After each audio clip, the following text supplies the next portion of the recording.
YouTube వ్యూయర్స్కు మా ఆధ్యాత్మిక channel సాదరంగా ఆహ్వానం పలుకుతోంది. వీక్షకులందరకు నమస్సుమాంజలులు. ప్రస్తుత భాగంలో శ్రీ ఆది శంకరాచార్య విరచిత శివానందలహరి శ్లోక సంపుటిలోని 57వ శ్లోకంలోని వివరాలను వింటారు.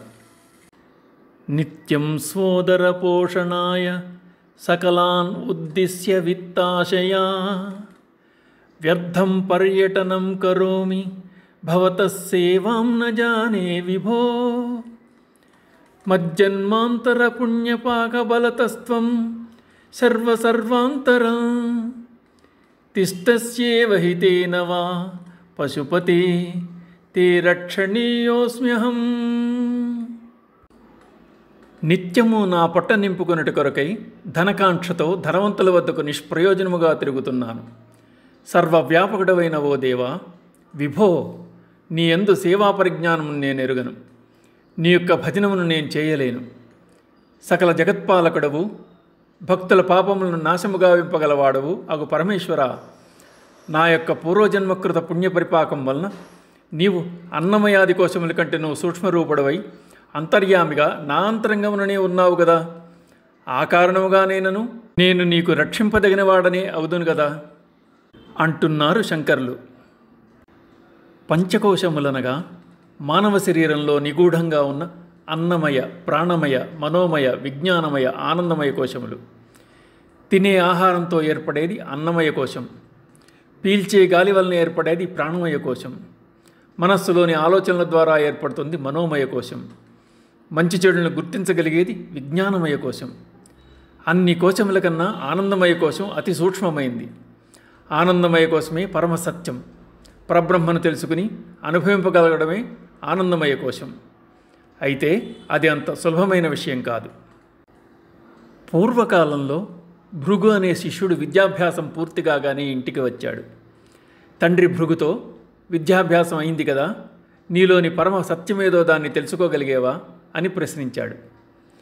తెలుసుకోలేకపోయాను అని జవాబిచ్చాడు భృగు.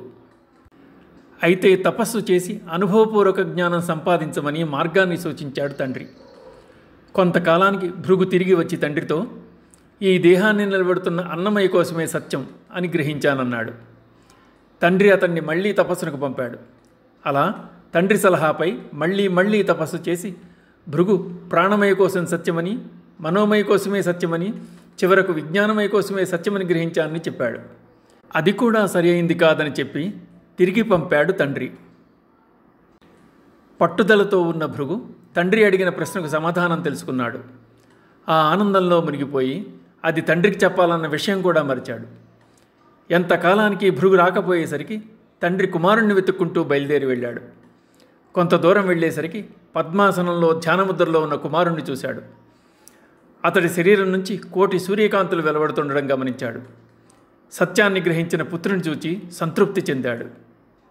అత్యున్నత స్థాయికి దిగిన పుత్రుని చూచి కనుల నుండి ఆనంద బాష్పాలు కారుతుండగా మర్యాదగా కుమారునికి శిరస్సు వంచి నమస్కరించి తన ఆశ్రమానికి మరలాడు తండ్రి. అయితే ఆ విధంగా పరబ్రహ్మమును తెలుసుకునే నేర్పు, పరిజ్ఞానం తనకు లేవని, సేవించుట ఎంతమాత్రం ఎరుగనని, అంతమాత్రం చేత తన్ను ఉపేక్షించవలదని అంటున్నారు శంకరులు.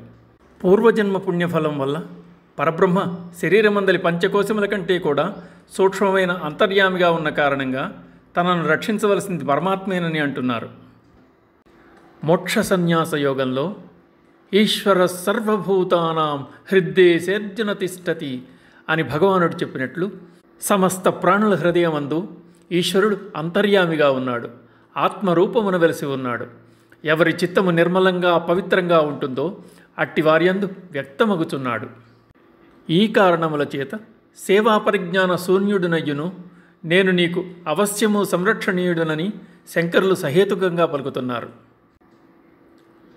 ఓం తత్సత్.